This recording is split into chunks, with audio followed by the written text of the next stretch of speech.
حکومت کے بعد آپ کو پتہ چلا کہ سیاسی قیدی جو ہے وہ ہونا کیا ہوتا ہے، اس کا نظام پر کیا اثر ہوتا ہے اور سیاسی قیدیوں اور سیاسی انتقام کا اس ملک پر اور معیشت پر کیا اثر ہوتا ہے۔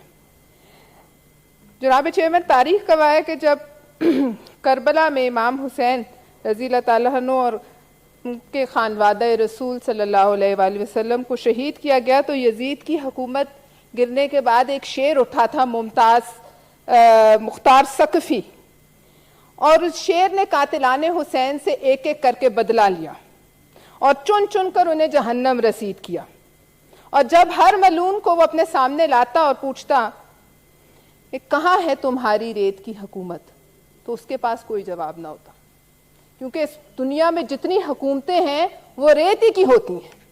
کوئی حکومت ایسی نہیں ہوتی جو ہمیشہ کے لیے ہو، وہ صرف خدا کی حکومت ہے، اللہ تعالیٰ کی بادشاہی ہے۔ باقی تمام بادشاہ اس دنیا میں ہم سے آپ سے بہت بڑے بڑے آئے اور آج ان کے نام و نشان بھی کھنڈرات کے علاوہ کہیں نہیں ملتے، اور یہ بھی تاریخ گواہ ہے کہ کوئی بھی ظالم مکافات کے عمل سے آج تک نہیں بچا اور نہ بچ سکتا ہے۔ یہ قانون قدرت ہے، یہ اللہ کا قانون ہے۔ ہمیں کوشش کرنی چاہیے کہ اگر ہم کہیں مہربانی کر سکے تو کریں، اور اگر بلا وجہ کسی کی پکڑ دھکڑ جو ہے وہ ہو رہی ہو تو اس کو بھی ہم منع کریں۔ لیکن جناب چیئرمین، جب آج یہاں سے بات ہو رہی تھی اپوزیشن کی طرف سے فواد چودھری صاحب کے حوالے سے، تو بات یہ ہے کہ کیا وہ بھول گئے ہیں کہ اپنی حکومت میں وہ کیا کیا کرتے رہے؟ کیا وہ یہ بھول گئے ہیں کہ پچھلی حکومتی جماعت جو ہے وہ کیا کرتی تھی، کس طریقے سے اپنے مخالفین کو اٹھاتی تھی، کس طریقے سے آپ ان پر مظالم توڑتے تھے، وہ آپ کی ظلم اور استبداد کی چکی پیستے تھے؟ اور اگر میں وہ لسٹ پڑھوں گی جو لوگ اور جنہوں نے جتنے دن اس پاکستان میں قید کاٹی ہے، تو ہمارا وقت جو ہے وہ ختم ہو جائے گا۔ آپ کس طریقے سے اس فہرست کو بھول گئے، یہ مجھے سمجھ نہیں آتی۔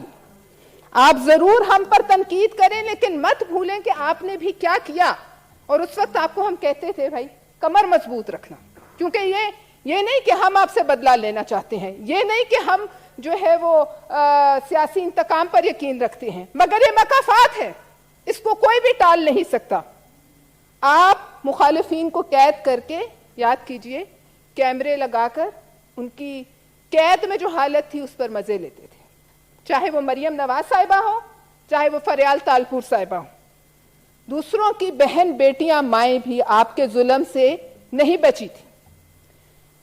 لوگوں کی بہن بیٹیوں ماؤں کو جیلوں میں ڈالتے وقت آپ کو ضرور یہ احساس ہو رہا ہوگا کہ شاید یہ حکومت جو ہے ہمیشہ کے لیے قائم رہنے والی ہے۔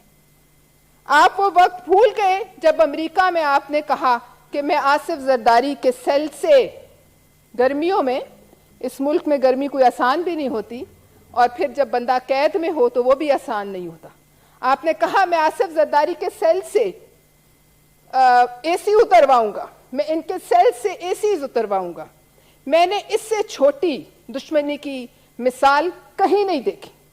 تمام سیاست دان جو ہیں وہ کبھی نہ کبھی قیدی رہتے ہیں اور رہے ہیں، مگر ایسا چھوٹی مثال میں نے کبھی نہیں دیکھی دشمنی۔ آپ جب یہ باتیں کرتے ہیں تو آپ رانا ثناء اللہ کو بھول گئے، جن پر آپ نے منشیات ڈالی۔ آج کہاں ہیں وہ آپ کے لیڈر جو کہتے تھے کہ ہم نے اللہ کو جان دینی ہے؟ آج وہ لوگ کہاں ہیں جو ان کے ساتھ بیٹھ کر جھوٹ اور ظلم کو جو ہے وہ پروموٹ کرتے تھے؟ وہ کہاں ہیں؟ آج آپ کو کوئی نظر آتے ہیں؟ جبکہ اسی زمانے میں اگر ہم ڈی چوک پہ منشیات سراغ رساں کتے چھوڑتے تو ان کا رخ کسی بڑے گھر کی طرف ہوتا، لیکن آپ شریف لوگوں کی پگڑیاں اچھالتے رہے۔ پھر یاد کیجئے کہ کس طریقے سے اسی ہاؤس کے بزرگ ممبر بیٹھے ہیں عرفان صدیقی صاحب، ان کو، ان کی بیگم کو، ان کی بیٹی کو کس طریقے سے ظلم کا نشانہ بنایا گیا، کس طریقے سے کسوری چکی میں رکھا گیا، ان سے بھی پوچھیں۔ پھر آپ بھول گئے کہ رات کے وقت حنیف عباسی کو اندر کرنے کے لیے، راستے سے ہٹانے کے لیے، ایک لاڈلے کو پنڈی سے لانے کے لیے عدالت لگی۔ آدھی رات کو. یہ بھی اس ملک میں ایک مثال ہے اور بہت پرانی نہیں ہے, وہ بھی آپ بھول گئے. پھر بھی ہم کہتے ہیں کہ آپ کے ساتھ زیادتی نہیں ہونی چاہیے, آپ کے ساتھ سیاسی انتقام نہیں ہونا چاہیے. جی اس تمام بات کے باوجود آپ کو آج ظاہر ہے تکلیف ہے, لیکن میں آپ کو یہ بھی یاد کراؤں, ایک سیم پیج ہوتا تھا جس پر آپ لوگ گوند لگا کر چپکے ہوئے تھے. وہ سیم پیج تھا اور خدائی دعوے تھے کہ ہم اگلے 5 سال بھی رہیں گے, اس سے اگلے 5 سال بھی ہمارے ہیں. آپ نے 10-10 سال کے پلان بنائے ہوئے تھے, لیکن آپ یہ بھول گئے کہ اس سے پہلے ایسے پلان بہت سے لوگ بناتے رہے اور منٹوں میں خاک ہو گئے, پل بھر میں خاک ہو گئے. ضیاء الحق نے کہا تھا کہ میں اگلے 10 سال جو ہے وہ الیکشن غیر جماعتی کراؤں گا, لیکن اس کو یہ معلوم نہیں تھا اگلے 10 دن اس کی زندگی کے نہیں بچے تھے. لہٰذا آپ یہ بھی, ایک منٹ چیئرمین صاحب, ٹائم بہت ہو گیا. چیئرمین صاحب بہت دنوں بعد آپ نے موقع دیا ہے, لیکن میں آپ سے صرف ایک چھوٹی سی بات کہنا چاہتی ہوں کہ آپ مت بھولیں کہ جب چابک آپ کے ہاتھ میں تھا تو کون کون تھا جس کو آپ نے نہیں بخشا تھا. ایک واقعہ ہے کہ ایک اونٹ تھا جس کی نکیل ایک چوہے کے ہاتھ میں آ گئی, اور وہ اونٹ, چوہا جو ہے اونٹ کی نکیل پکڑ کے چل پڑا اور اونٹ اس کے پیچھے پیچھے چل پڑا.